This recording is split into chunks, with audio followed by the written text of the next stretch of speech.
Hello everyone, I am नवीन कुमार और यहाँ पर एक कंपनी जो कि स्टॉक मार्केट से पैसे उठाने वाली है, आईपीओ लेके आ रही है। अपना कंपनी का नाम है एक्रेशन फार्मास्यूटिकल्स लिमिटेड। कंपनी का आईपीओ 14 से 16 मई के बीच में खुलने वाला है और 101 का कट ऑफ प्राइस इन्होंने सेट किया है और यहाँ पर टोटल 30 करोड़ लगभग उठाना चाह रही है। कंपनी अपनी वैल्यू लगा रही है, दैट इज अराउंड 112 करोड़ रुपए।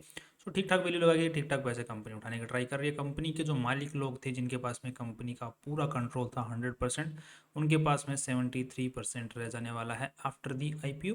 एंड रिटेलर्स के लिए 35% कोटा रखा गया है as per SEBI rules.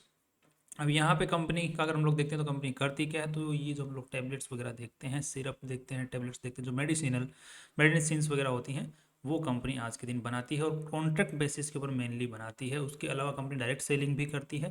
And mainly जो है जैसे कंपनियाँ होती हैं वो इसको कॉन्ट्रैक्ट देती हैं और उनकी मेडिसिन वगैरह, चाहे इनको पाउडर फॉर्म में चाहिए मेडिसिन, ओरल लिक्विड फॉर्म में चाहिए, राइट नो टैबलेट फॉर्म में चाहिए, जैसे भी चाहिए वो ये कंपनी मैन्युफैक्चर करके देती है।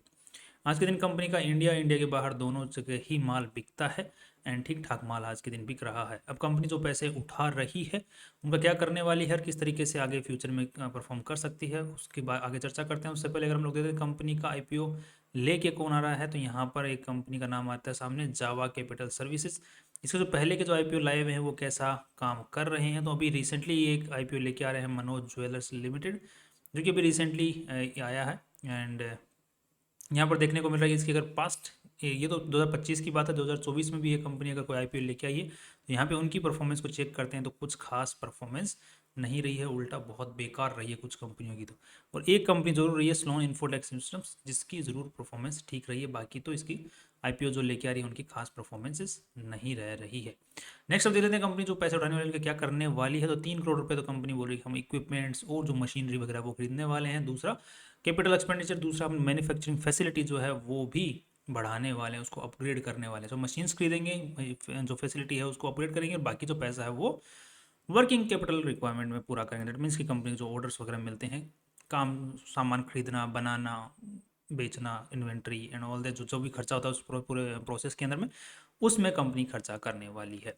नेक्स्ट यहाँ पर देख लेते हैं कि जो मालिकाना हक किनके पास में, मेनली कंपनी को कंट्रोल कौन कर रहा है। तो यहाँ पे मयूर, पोपटलाल, सोजित्रा जी, ये जो हैं कंपनी को आज के दिन कंट्रोल कर रहे हैं और आईपीओ के बाद में भी इन्हीं के पास में मेनली कंट्रोल रहने वाला है। कंपनी पे कुछ खास केसेस आज के दिन नज़र नहीं आ रहे हैं। साथ में ही कंपनी की जो शुरुआत 2012 में हुई थी एज ए पार्टनरशिप फर्म, उसके बाद में 2023 में इन्होंने पब्लिक लिमिटेड से में कन्वर्ट करके पैसा उठा रहे हैं 2025 के अंदर में। मयूर पोपटलाल सुचित्रा जी के जो इनके बारे में इन्फॉर्मेशन है, जो कंपनी को चला रहे हैं, एग्जीक्यूटिव डायरेक्टर है कंपनी के, उनकी इन्फॉर्मेशन आप लोग यहाँ पर पढ़ पाएंगे। उनके पास में एक्सपीरियंस जो है वो फार्मेसी का भी है और एमबीए ऑनर्स भी इन्होंने कर रखा है, इंटरनेशनल बिजनेस। नेक्स्ट कंपनी, ये उनके बारे में और इन्फॉर्मेशन आप लोग यहाँ पर पढ़ पाएंगे एंड साथ में ही वो कितनी सैलरी लेते हैं उसकी इन्फॉर्मेशन भी आप लोग यहाँ पर पढ़ पाएंगे। 2 लाख रुपए की सैलरी ये ले रहे हैं। कंपनी के पास में एक जो मैन्युफैक्चरिंग प्लांट है वो कंपनी द्वारा ओन्ड है एंड कंपनी के अंदर में जो एम्प्लॉयज़ हैं वो आज के दिन 105 एम्प्लॉयज़ काम कर रहे हैं एज पर दिसंबर 2024 और 2% एट्रिशन रेट है, मतलब 2% छोड़ के जाते हैं लोग हर साल। एंड ट्रेनिंग कंडक्टेड 4 ट्रेनिंग चल रहे हैं। सो टोटल 105 के आसपास में एम्प्लॉयज़ आज के दिन देखने को मिल रहे हैं। कंपनी का जो लोगो है वो आज के दिन रजिस्टर्ड है। ये कंपनी की जो मैन्युफैक्चरिंग फैसिलिटी है उसकी आप लोग फोटो देख पाएंगे, कहाँ से कंपनी इलेक्ट्रिसिटी लेती है वगैरह देख पाएंगे। ये कंपनी की जो मशीनरीज वगैरह जो इनकी फैक्ट्री में लगी हुई हैं उसकी फ़ोटोज़ हैं। नेक्स्ट यहाँ पर कंपनी की जो सेल होती है वो कहाँ पे होती है, तो मेनली जो कॉन्ट्रैक्ट के थ्रू जो सेल आती है वही आती है। जैसे इनके पास में ऑर्डर आगे बढ़ा वहीं से मैंने जो सेल है वहाँ से आती है। बाकी कंपनी खुद भी जो है इंडिया में भी माल बेचती है। 9 करोड़ का पिछले 9 महीनों में बेचा और 3 करोड़ का एक्सपोर्ट भी किया है। सो कंपनी इंडिया के बाहर दोनों बेचती है। पहले जो कंपनी की मेनली जो सेल आ रही थी वो खुद के प्रोडक्ट से ज़्यादा आ रही थी, फिर धीरे धीरे खुद के प्रोडक्ट से जो सेल है वो कम होती चली गई और कॉन्ट्रैक्ट की तरफ में इनका जो पूरा फोकस चला गया। अभी 39 करोड़, 29 करोड़, फिर 33 करोड़, अभी 36 करोड़ के आसपास में कंपनी रेवेन्यू सालाना जनरेट कर रही है। इस साल जो है लगभग 50 करोड़ के आसपास में टच कर लेगी, ऐसी उम्मीदें हैं। नेक्स्ट कंपनी का आज के दिन जो रेवेन्यू आ रहा है वो टॉप 1 कस्टमर, मतलब एक सिंगल कस्टमर से 11% का रेवेन्यू आ रहा है। और यहाँ पर देखने को मिल रहा है कि the dependency on the single customer is decreasing day by day, but not the revenue is decreasing, but dependency is decreasing. साथ में ही कंपनी का जो टॉप 10 कस्टमर से जो है 65% रेवेन्यू आ रहा है, दैट्स अगेन फाइन। ये मैन्युफैक्चरिंग फैसिलिटी का फिर से फ़ोटो देख सकते हैं यहाँ पर, और ये मशीनरीज वगैरह की और फोटोज़ भी चेक कर सकते हैं। आई होप कि ये फ़ोटोज़ इन्हीं की फैसिलिटीज़ की होंगी जो कि आरएसपी में यूज़ की गई हैं। कई बार आरएसपी के अंदर में फॉर डिपिक्शन पर्पसेस यूज़ करते हैं, सो आई एम गेसिंग कि ये इन्हीं की फैसिलिटीज़ की फ़ोटोज़ हैं।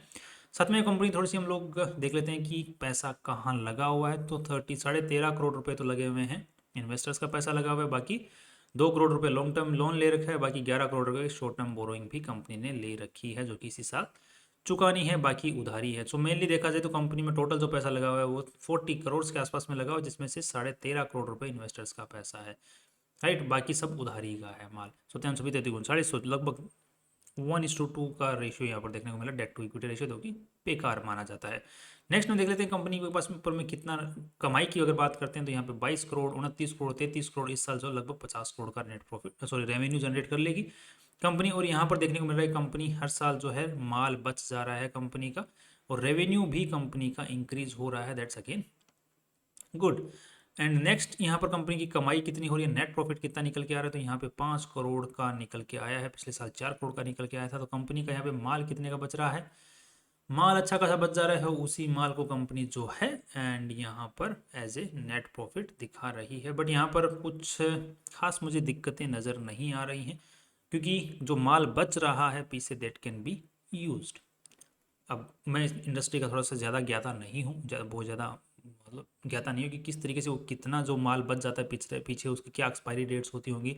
आई एम होपिंग कि जो माल बच रहा है वो अच्छी चीज़ तो नहीं, और उसी को प्रॉफिट में दिखाना भी अच्छी चीज़ नहीं है। बट आई एम होपिंग कि जो मैं चीज़ जिस पे मैं मेनली फोकस कर पा रहा हूँ वो कंपनी की जो यहाँ पर कंसिस्टेंसी है रेवेन्यू के अंदर में, उसके ऊपर मैं मेनली फोकस कर रहा हूँ। और उसी के साथ में कंपनी का जो माल बच जा रहा है उसको भी अगर मैं रेवेन्यू के साथ में कंपेयर करते ही देखता हूँ तो वो भी कोई ज़्यादा खास इफेक्ट मुझे देता हुआ दिख नहीं रहा है, क्योंकि बाकी के जो खर्चे हैं वो भी एज नॉर्मल चलते हुए दिख रहे हैं। मुझे कंसिस्टेंसी वहाँ पर देखने को मिल रही है। बस ये जो इस साल वाला जो है, जो ये 9 महीने का डेटा है, इसमें थोड़ी सी इनकन्सिस्टेंसी है, कंसिस्टेंसी को देखते हुए जो कि होना चाहिए। नेक्स्ट यहाँ पर कैश फ्लो की अगर बात कर लेते हैं यहाँ पर, तो कैश फ्लो इज़ नॉर्मल, क्योंकि कंपनी यहाँ पर अच्छा खासा जो ट्रेड रिसीवेबल्स है ठीक ठाक इनका बना हुआ रह रहा है, जो कि अभी 9 महीने का ही बना हुआ है, जो कि अभी पूरा साल खत्म नहीं हुआ, तो इसके ऊपर हम पूरा रिलाई नहीं कर सकते। पहले के जो ट्रेड रिसीवेबल्स हैं वो कंपनी रिकवर कर पा रही है, दैट्स ओके। कंपनी का जो मेन खर्चा जो पैसा जा रहा है वो कंपनी का माल इकट्ठा करने के अंदर में जा रहा है, जो कि यहाँ पर कंपनी के कैश फ्लो की हालत ख़राब कर रहा है, जैसे कि हम लोग यहाँ पर देख सकते हैं। बट कंपनी के पास में अच्छी खासा पैसा जो है एज ए इनकम जो है वो आ रहा है, so that's good, right. I think that's good. Company यहाँ पर कोई डिविडेंड वगैरह इतना कैश जनरेट कर नहीं रही है, तो डिविडेंड तो कहाँ से देगी। सो बाकी तो हालत ठीक है। सो अब ओवरऑल देखा जाए तो कंपनी के पास में पैसा आने से क्या कुछ होगा, तो यहाँ पर देखने को मिल रहा है कि कंपनी का रेवेन्यू बढ़ेगा, नेट प्रॉफिट बढ़ेगा। तो अब कंपनी यहाँ पर जो कांटा है, जो कि नेगेटिव पॉइंट है, वो है माल बचना। वो थोड़ा मुझे दिक्कत भरा लग रहा है। उसके अलावा अगर हम लोग देखते हैं तो कंपनी का रेवेन्यू और नेट प्रॉफिट अगर दोनों को ही देखते हैं तो यहाँ पर इस साल जो है कंपनी लगभग कितना प्रॉफिट जनरेट कर लेगी, 5 करोड़ तो अभी कर लिया है, तो लगभग 6 करोड़ के आसपास तो नेट प्रॉफिट एटलीस्ट जनरेट कर लेगी। तो 6 करोड़ के हिसाब से अगर देखा जाए तो 16 17 के आसपास का पी रेशियो निकल के आ रहा है। 17 का पी रेशियो, वो भी इस पर्टिकुलर सेगमेंट के अंदर में ठीक है, बुरा नहीं है। नेक्स्ट अब देख लेते हैं कि कंपनी का पीबी रेशियो कितना निकल कर है आफ्टर द आईपीओ, तो 30 करोड़। और यहाँ पर कंपनी का जो देख लेते हैं 30 करोड़, 30 + 13 सो 40 के आसपास मान लो, तो यहाँ पर 2.5 का आसपास का 2.5 के आसपास का पीबी रेशियो भी निकल के आ रहा है, जो कि again not that bad. So overall देखा जाए तो कंपनी की वैल्यू जो है वो ठीक ठाक अच्छे खासे तरीके से लगाई गई है, कंसिस्टेंसी है, फ्यूचर के अंदर में अच्छा कर सकती है, एवरीथिंग इज लुकिंग गुड। और कंपनी जो है मुझे ठीक ठाक लग रही है, मुझे अच्छी लग रही है पर्सनली। बाकी वो थोड़े से जो डेटाज हैं उसके अंदर में थोड़ा सा बढ़ा चढ़ा के दिखाने की कोशिश मुझे की गई है, प्रॉफिट्स के अंदर में माल को दिखा करके, वो मुझे इनकन्सिस्टेंसी नज़र आ रही है। That's all from my side. बाकी लॉन्ग टर्म के हिसाब से मुझे ठीक लग रही है। शॉर्ट टर्म के हिसाब से अगर हम लोग लिस्टिंग गेन की अगर बात करते हैं तो उसको एक बार यहाँ पर देख लेते हैं कि लिस्टिंग गेन का अगर हमें यहाँ पर देखने को मिलता है मोर देन 50%, तो फिर लिस्टिंग गेन की अच्छी उम्मीद है। अदरवाइज लॉन्ग टर्म के हिसाब से ठीक है, थोड़ा नीचे अगर गिरते हुए मार्केट में अगर आता है तो लॉन्ग टर्म के लिए उठा जा सकता है। थोड़ा सस्ते में मिले तो ज़्यादा बेटर रहेगा I think. That's all from my side. कल फिर मिलते हैं इंपॉर्टेंट वीडियो के साथ। बाकी आपको भी डिसीजन पॉजिटिव नेगेटिव अपने फाइनेंशियल एडवाइजर से पूछ के देखें, और हमारे डिस्क्रिप्शन के अंदर में हमारे जो प्रीमियम सर्विसेज हैं उनको भी एक बार चेकआउट करें। सी यू टुमारो।